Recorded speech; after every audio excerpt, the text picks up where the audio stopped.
d'identificar. Segurament no era el moment, però necessitava cuidar tot el que duia dins. Vull anar-me'n a casa, Miam. Ja estàs a casa. Esta no és ma casa. Vull veure a ma mare.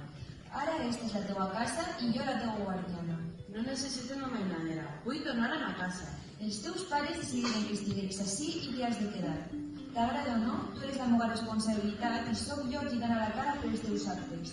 Ja estava farta tanta norma i tanta història. Volia tornar a casa, volia veure els meus pares i els amics. Alba, la veus que sempre les nits? Com és? No sé explicar. És masculina. Es queixa. Sempre està queixant-se. A vegades té fred, unes altres fam. Para els pocs segons de despertar-me, però és real. La set com senta tu. D'acord, et crec. Parlarem amb el doctor Evans per al que et dona alguna medicació per a dormir millor. Quan t'hagis descansat, ho veuràs tot d'una altra manera. La veu pareix que parla italià, però l'entén perfectament i és curiós, perquè jo no sé italià. Niam s'assenyalà davant de mi. Niam, no em mires així, em fas por.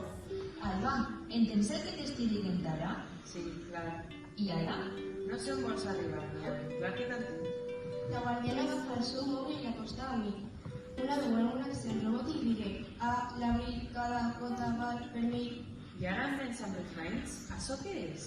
Niam va posar-me frases sense sentit. Alba, abans de vindre ací no sabies parlar anglès? No. Ni francès, ni alemany, ni gaèlic, ni xinès? A cada idioma que deia jo anava negant amb el cap. Va semblar que Niam deixava de respirar per un moment fins que va caure desmaiada.